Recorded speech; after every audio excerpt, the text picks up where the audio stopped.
puede garantizar únicamente la bondad del derecho que transmite, pero no asegurar que alguien con posterioridad adquiera un mejor derecho. La exigencia de que la turbación de derecho tenga una causa anterior o contemporánea a la venta tiene lugar en que el autor de la evicción tiene que accionar en virtud o invocación de un derecho adquirido antes de la venta, existiendo una causa preexistente y que signifique falta, deficiencia o defecto en el derecho del vendedor. Esto es bastante razonable, puesto que mal podría reclamarse al vendedor por derechos adquiridos con posterioridad, como dijimos en el caso de la usucapión, dado que no se trataría de un vicio inherente al derecho que tenía el enajenante. Como último de los requisitos está la turbación del derecho y que sea actual. Esta es una condición natural, ya que si se tiene en cuenta que la mera amenaza no puede generar de por sí la responsabilidad por evicción. O sea, que yo crea, que yo tenga la creencia, que yo piense de que alguien puede llegar a violar mi derecho, no puede generar responsabilidad para ir a reclamar por evicción, ¿verdad? Muchas veces sucede que el adquirente de un derecho a título oneroso recibe amenazas por mejores derechos, como les dije, ¿verdad? El reclamo extrajudicial no constituye una turbación. Ahí tenemos que volver otra vez al caso que hablamos, el caso jurisprudencial de la primera sala, y recordar de que es sostenido por la jurisprudencia que ya dicen de que las demandas tienen que ser desestimadas si es que no hay realmente un derecho real y que haya sido sentado por sentencia judicial. ¿Me siguen? No les veo, entonces cada tanto les voy a ir preguntando. Seguimos, profe. Gracias, gracias. Sí, profe. ¿Cómo? Perdón. Se me corta acá. No sé si es que me estás comentando que seguimos nomás. Sí, profe. Seguimos. Muchas gracias. Entramos a las dos clases de evicciones que hay, ¿verdad? La evicción puede ser total o puede ser parcial. Estos están previstos en el artículo 1759 y 1760 del Código Civil. La evicción total se da cuando el comprador sufre la pérdida total de la cosa. O sea, la cosa que adquiere se le saca totalmente, en razón de una sentencia judicial o situación asimilable, como ya veremos. Al respecto de esto, el artículo 1773 ofrece ya una solución, que es la de devolver el precio, que el enajenante tenga que devolver el precio sin intereses, aunque el valor haya disminuido. O sea, devuelve la totalidad de lo que recibió, por más de que el valor de la propiedad haya sido disminuido. En el caso de la evicción parcial, que se da cuando la privación de la cosa es, como valga la redundancia, parcialmente, o simplemente hay una simple turbación en el uso, goce y posesión plena de la misma. El artículo 1776 da una solución que es la de optar entre que se le indemnice proporcionalmente a la pérdida sufrida o bien rescindir el contrato. Esta rescisión del contrato se va a dar siempre y cuando la parte que se ha turbado o que se haya disminuido fuera tan importante que de haber sabido antes, la persona ni siquiera hubiera pensado en adquirir, o por lo menos lo hubiera adquirido por un precio menor. En síntesis, los remedios que ofrecen para el código para la evicción total o parcial serían la restitución del precio, que implica la resolución del contrato, o bien el resarcimiento equivalente a la reducción del precio o la rescisión misma del contrato, si es que esa simple turbación haya vuelto en palabras vulgares inservible la cosa para la persona. Hay que tener en cuenta también de que existen unas cargas ocultas en lo que es la responsabilidad por evicción. La existencia de nunca, o sea, no tuvo que haber sido declarada por el enajenante porque entregó la cosa, y de las cuales el adquirente no ha tenido noticia. Un ejemplo claro de esto es un usufructo vitalicio. Claramente, es responsabilidad del enajenante el hecho de haber declarado no estas cargas ocultas. O sea, él tenía que haber mencionado eso. El hecho de haberlas declaradas u ocultadas tiene distintas consecuencias en derecho. En el primer caso, el hecho de haber declarado puede llevar a que simplemente el enajenante más adelante pueda no tener responsabilidad y que no haya responsabilidad imputada a él mismo. Pero en el caso de haber ocultadas, que haya sido evidente, él puede llegar incluso a tener, puede llegar a ser catalogada su conducta como una conducta dolosa. Esas son las diferencias ante los riesgos de haber ocultado o declarado esto. ¿Qué pasa ante los hechos de existencias de terceros adquirentes? Cuando hay terceros adquirentes, ¿a quién reclama? Es la pregunta. La solución que trae el artículo del Código Civil es que la evicción siempre puede ser ejercida contra el primer enajenante y sin necesario ir en contra de, o sea, sin necesariamente ir en contra del segundo, o sea, de quien fue el que te dio el bien, digamos, de quien recibió el tercero.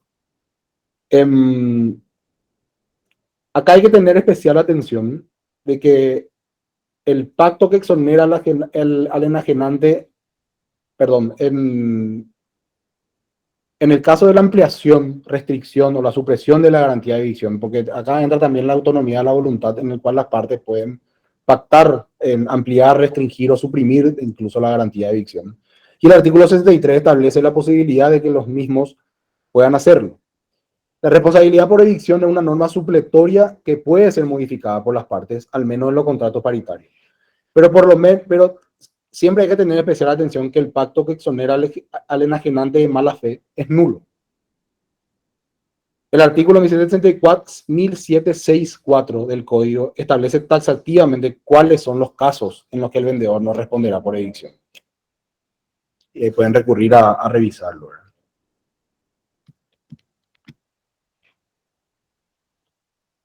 Es necesario entender que el tercero que reclame un derecho susceptible de causar evicción o donde se turbare al adquirente en los términos previstos del capítulo, el enajenante está obligado a defender el derecho del mismo según el código. El vendedor necesariamente debe proceder a defender los intereses del adquirente, previsto por el artículo 1769. No obstante, el 1770, el siguiente, limita los casos en que no va a tener responsabilidad. Deja claro igualmente que los casos que no serán responsables, y otra observación importante a tener en cuenta es que el adquirente que haya vencido en juicio no tendrá derecho para cobrar al enajenante, ni siquiera por los gastos que le haya llevado. Y esto está previsto en dos artículos siguientes, que es el 1772. En cuanto a la indivisibilidad, una de las particularidades que tiene la evicción es que la misma resulta indivisible y esta podrá demandarse u oponerse a cualquiera de los herederos del enajenante o el copartícipe. Sin embargo, los herederos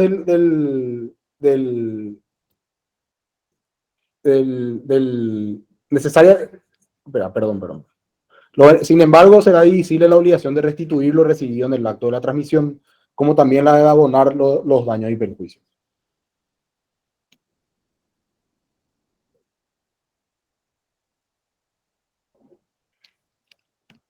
Hasta acá llegamos con lo que es evicción y pasamos después a la segunda parte, que es lo que tiene que ver con los vicios redimitorios. ¿Qué son los vicios redimitorios? Los vicios redimitorios vienen del latín que significa rediviere, que significa retomar, volver atrás o restituir el bien. Esto está previsto en el artículo 1789 del Código Civil, que lo tiene como defectos materiales no aparentes del bien que autorizan a dejar sin efecto el contrato y retrotraer el estado de las cosas al estado inicial, o bien reducir el precio por el valor del bien producto del defecto oculto.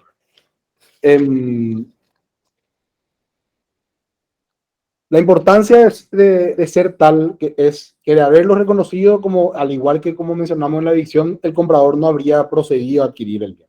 O habría dado menos, por lo menos habría dado un menor precio por él. La garantía existente por estos vicios redditorios se funda en la necesidad de que la cosa vendida tenga que resultar necesariamente apta para cumplir con los fines previstos por los contratantes. Los efectos ocultos en estos deben impedir a las partes lograr los fines que habían tenido previstos o a que se encuentre en la cosa obsolencia respecto a su valor. Es muy semejante a la adicción, puesto que debemos tener en claro que los defectos ocultos en las cosas tienen que existir al tiempo de la transferencia también. Y además, tienen que tornar a las cosas impropias para su uso, o sea, deben ser, como dijimos anteriormente, inservibles. Normalmente, estos vicios tienen lugar en obligaciones de dar cosas ciertas, como veremos en ejemplos que vamos a ver más adelante. Por ejemplo, en la compra de vehículos usados. El motor puede tener averías que hagan que el costo de las reparaciones supere el valor del mismo, entonces deja de ser un negocio para la persona que compró. O que, por ejemplo, tenga problemas de bomba de inyección en los vehículos y el repuesto sea desproporcionado al valor del vehículo mismo, que me lleve a que yo tenga o incluso a tener que comprar otro vehículo.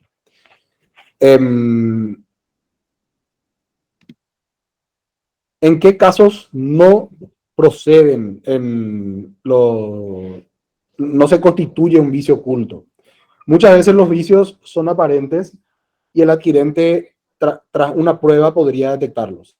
En estos casos no cabe aplicar la figura de los vicios redditorios porque estos casos podrían haber sido ya conocidos por el adquirente. Incluso acá se llega a analizar que no haya sido tan evidente y que en realidad quien adquirió haya tenido que sí o sí haber conocido, o sea, sin ni siquiera recurrir a una pericia o que un experto tenga que decirnos que esos vicios estaban presentes. El Código Civil expresa en su artículo 1790 en qué casos no procederá la responsabilidad por los vicios ocultos de la cosa. Y se da cuando la disminución en el valor o en la calidad fueren de poca monta, lo dice textualmente. Se dan los casos de vicios aparentes, si por cualquier circunstancia el adquirente los conocía o debía conocerlos, y cuando la cosa fuese adquirida en remate o adjudicación. En los casos en los que la disminución del valor de la calidad fuera de poca monta, fue como ya lo dijimos. Debe ser tal que la cosa se vuelva impropia para el uso, es decir, que no sirva para lo que se adquirió. En los casos de los vicios aparentes, los efectos no son ocultos cuando puede advertirse a través de un detenido examen, de un simple examen de la persona, o en los casos que si por cualquier circunstancia el adquirente los conocía o debía conocerlos, no podrá exigirse al enajenante en caso de conocimiento de estos vicios. Esto va incluso hasta la comprobación, como ya les dije, de que se debía conocer los vicios. Y cuando la cosa fue adquirida en remate o adjudicación, esto es en virtud de que el juez no puede erigirse como un responsable de la calidad de lo que se está rematando. Y sobre todo porque al fin y al cabo vos ya estás recibiendo bien por un precio mucho menor en lo que normalmente sucede en los remates. Según nuestra Corte Suprema de Justicia, los elementos configurativos deben reunir las siguientes características para su configuración. Tienen que ser de hecho, tienen que ser ocultos, tiene que estar ignorado por la parte, debe ser grave y tiene que ser existente al tiempo de la adquisición. En este caso, repetimos, rige el principio de la autonomía de la voluntad, ya que las partes podrán renunciar o restringir su responsabilidad por los vicios redditorios, siempre que no mediare el dolo enajenante, como dijimos ya anteriormente. La exoneración en términos generales no debe eximir al vendedor, pero respecto de los vicios que hubiera conocido y no los declaró expresamente. Se debe ser bien explícito, claramente. Entre los primeros elementos, en el primer elemento configurativo, está el caso que debe ser de hecho. Naturalmente los vicios ocultos son vicios materiales y no son vicios de derecho, como era en el caso de la evicción, puesto que se tratan de efectos de la cosa que impiden su funcionamiento. En estos casos, por ejemplo, tenemos la provisión de un software que contiene un defecto en la programación impidiendo el uso de la finalidad propuesta, o también en el caso de un videojuego que llegado a cierto punto no te permite más usar. Vienen con defectos ya implícitos. siempre están relacionados y deben ser siempre interpretados por la funcionalidad de lo que se adquiere. Para entender lo que es el elemento configurativo que sea oculto, en este caso el tramitente no responde por los defectos aparentes. Los vicios redivitorios no se muestran en forma rápida con el primer examen, por cuanto suelen residir en la naturaleza íntima de las cosas, en lo más recóndito de su organismo de estructura. En ocasiones, el comprador no puede realizar un examen previo del estado de las cosas, como cuando se le entregan cosas embaladas o cerradas, como por ejemplo lo que compramos de internet, por ejemplo. En estos casos, la buena fe en los negocios impone que el vendedor responda ante la presencia de los defectos de la cosa vendida. Para entender esto es muy ejemplificativo un caso que tuvo lugar en un contrato de compraventa de semillas de soja que fue reclamado y que fue atendido por la Corte Suprema de Justicia. En este caso se hizo un reclamo, un productor hizo un reclamo de una carga de semillas de soja que adquirió y que le llegó y que él iba a usar para sembrar y posterior cosecha. La Corte concluyó que el vendedor cumplió con su parte de entregar el bien, o sea, la carga fue entregada, pero el cumplimiento del fin del contrato, que no era otro que el de usar la semilla para sembrar y posteriormente cosechar granos, resultó defectuoso porque las mismas traían aparejadas vicios ocultos que no hicieron posible. Acá, por ejemplo, vemos claro de que la persona al recibir la carga de semillas no podía tener a la vista de que al llevarlo no iba a tener el producto que él estaba adquiriendo, ¿verdad? El otro elemento configurativo es que debe ser ignorado. El hecho de haberlo conocido en su real dimensión, el comprador no habría adquirido el bien, como ya lo repetimos varias veces. En este caso, no se debe confundir el vicio redivitorio con el error, puesto que no existe una falsa noción sobre las cualidades de la cosa que vuelva anulable el acto, como sucede cuando media error. El error constituye un vicio del acto mismo en cuanto a la voluntad, mientras que el vicio oculto constituye simplemente un vicio material del objeto que es ignorado. Es muy importante esta distinción con el error, puesto que las consecuencias jurídicas de por sí ya son distintas. Por una cuestión ya primitivamente de la extensión del resarcimiento que existe entre una y otra. Para ejemplificar, acá podemos tener en cuenta la celebración de un contrato de compraventa, donde volvamos a A y B, A le compra a B una motocicleta y en el primer caso, por ejemplo, o sea, en el primer escenario, B le entrega una bicicleta motorizada. Ahí ya hay lo de por sí un error en el objeto mismo del contrato, porque le está entregando otra cosa que compró. Eso es un error. En cambio, muy por el contrario, en el otro escenario, si es que él en realidad le da lo que compró y cumple con el objeto del contrato y le entrega una motocicleta y con el correr del tiempo el motor sufre algún desperfecto no atribuible a quien adquirió, ahí estamos hablando de un vicio redivitorio.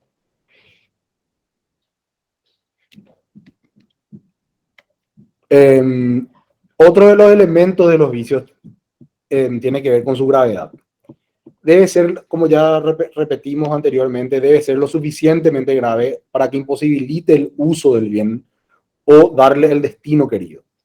El artículo 1790 establece claramente que no procederá la responsabilidad por estos vicios ocultos de la cosa cuando la disminución en el valor o en la calidad fuera de poca monta. La gravedad del vicio tiene que vincularse sobre todo con las acciones que la ley pone a disposición del comprador. Si el vicio fuera tan importante que la cosa resultara impropia para el destino, o indudable que el comprador de conocerlo no la hubiera adquirido, este tiene a disposición dos acciones, que son las que vamos a desarrollar a continuación. Una es la acción redivitoria y otra es la acción quanti minoris. Si el vicio no tuviera tal gravedad, el afectado solo podrá ejercer la segunda acción, como veremos más adelante. Los elementos, el último de los elementos configurativos de los vicios redditorios es que debe ser existente al tiempo de la adquisición. El enajenante no puede responder por los vicios posteriores que pueda subir la cosa. Tiene que encontrarse al momento de la transferencia y eso está previsto de hecho por el mismo Código Civil en su artículo 1789. Incumbe entonces al adquirente probar que el vicio existía al tiempo de transmisión, y eso es bastante importante. No se puede, sin que esté probado, no se puede invocar esto, ¿verdad?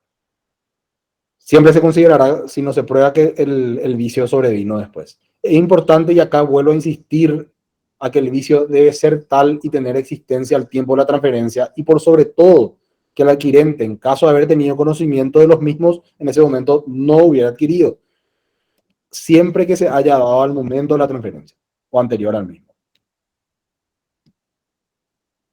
Yendo a lo que son las acciones que tiene el adquirente, está la primera, que es la acción redivitoria.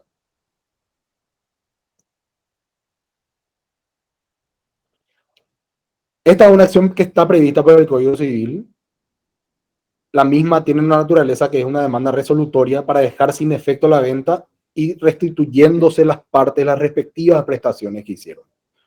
Es una acción indivisible. Y en cuanto a la indivisibilidad, quiero hacer una observación, ya que los herederos del adquirente no podrán ejercer esa acción divididamente, digamos, por cada uno por su parte. Pero, sin embargo, sí pueden demandar el cumplimiento a cada heredero del enajenante. Esto incumbe al adquirente, o sea, incumbe, como ya dijimos antes, al adquirente probar la existencia de este vicio al momento de la transmisión, y como consecuencia las partes contratantes se devuelven lo que recibieron recíprocamente. El artículo de 1798 del Código establece taxativamente los contratos que rigen para la acción redivitoria, que son los contratos de acción en pago, los contratos innominados, remates o adjudicaciones, que ahí voy a hacer una observación después, las permutas, las donaciones y los aportes en la sociedad. En cuanto a los remates, acá hay que hacer una salvedad, que el remate o la adjudicación siempre tiene que tener lugar siempre y cuando provenga de un cumplimiento de sentencia. Y así también una observación que hay que hacer en cuanto a los aportes de la sociedad. Los mismos tienen que ser siempre que por la causa se originare la disolución o que pudiera excluirse al socio que hizo el aporte. En la acción estimatoria, que es la acción quanti minori, se ejerce cuando el vicio no tiene importancia tal, que son los de poca monta, que debe presumirse que su conocimiento no hubiese cambiado la voluntad del adquirente. Tiene como objeto la disminución del valor del precio en forma proporcional al valor de la cosa,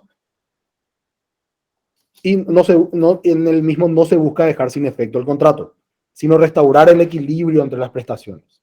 O sea, proporcionalmente bajarlo el precio a lo que en realidad vale. Solo en la compraventa se puede optar por esta acción o por la redivitoria. Y eso está en el inciso D del artículo 1795. El enajenante de buena fe solo está obligado a restituir la parte proporcional del precio. Si mediare mala fe, deberá restituir, además del monto correspondiente por daños, el monto correspondiente por daños y perjuicios. Cuando hablamos de los vicios redivitorios en la compraventa, el artículo 1795, en estos casos, menciona que tendrá las siguientes consecuencias. En cuanto al vendedor, deberá sanear la cosa necesariamente de los vicios o defectos ocultos, aunque los haya ignorado.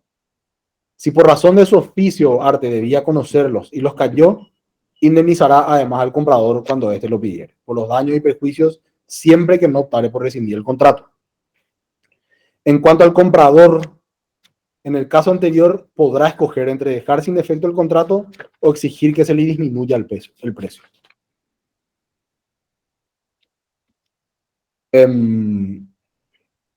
Estas son algunas de las cuestiones que hay que tener en cuenta. Entonces, para diferenciar el uno del otro, una de las diferencias claras que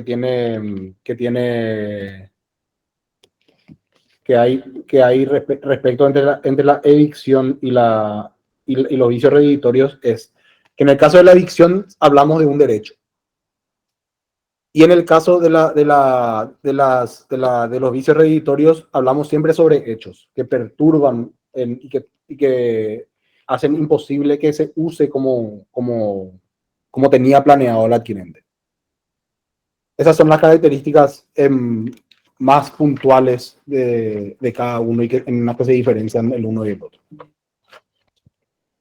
Y con este desarrollo yo les agradezco su atención y si tienen algún comentario, me quedo atento a alguna apreciación, alguna experiencia, quedo atento a lo que digan.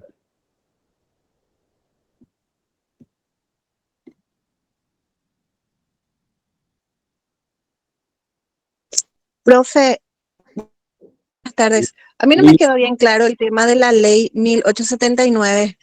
¿Qué parte derogó o sea, derogó solo el artículo 1789, ¿verdad? ¿O cómo sería? No, lo que hace es modificar esa última parte del artículo. Un ratito voy a volver así. Si ustedes recurren un ratito. O sea, el artículo, ¿en qué parte sería? Te leo el artículo. Sí, yo acá justamente estoy abriendo.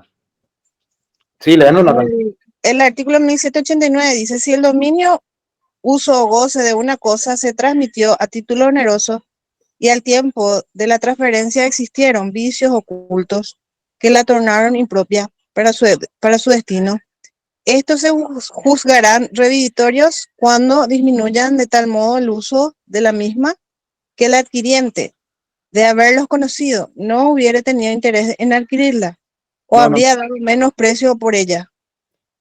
O sea, en esa última parte, desde no hubiere. No, pero un ratito. ¿No es 1759 el que se derogó? Te hago una aclaración. El artículo es el 1759 del Código Civil. En su última parte, el artículo habla de que la sentencia, si fuera arbitral, solo producirá efecto en el caso de que el enajenante hubiese firmado el compromiso. El enajenante es quien entregó el bien. Esta parte se deroga por el contenido de la ley número 1879. Que ya esta ley lo que hace es, la ley ya lo que hace es equiparar lo que es las sentencias judiciales con las sentencias arbitrales y prevé un mecanismo como para hacer formar parte de los juicios. Yo pude haber previsto un contrato contigo, yo pude haber previsto una cláusula arbitral, pero eso no obsta a que el tercer adquirente no pueda reclamar después en juicio el derecho que tenía, ¿verdad? Entiendo, profe. Sí, lo que pasa es que anoté re mal luego el código, entonces ahora sí ya tiene sentido. Capaz yo no fui muy claro. Gracias, profe. De nada, nada.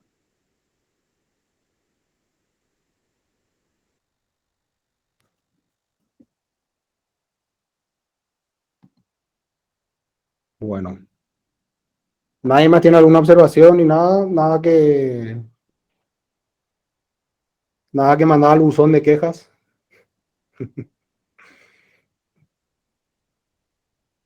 Quejas, no, profe, creo que está todo muy claro. Genial.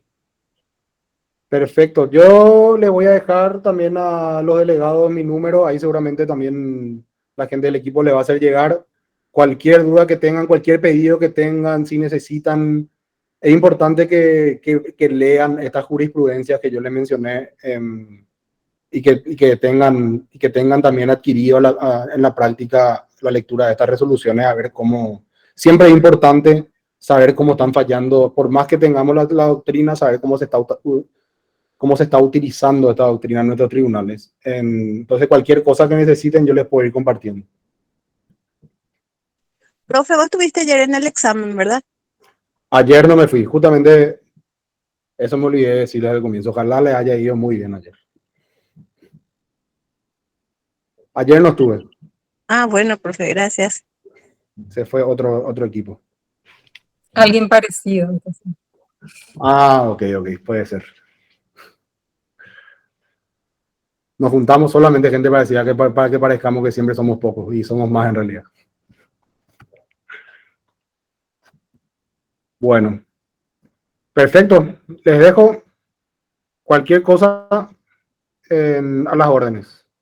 Dale, profe, gracias. A ustedes. Muchas gracias. Buenas ustedes. tardes. Gracias, profe. Chao. Muchas gracias. Gracias, profe. Que tengan buena tarde. Gracias, profe.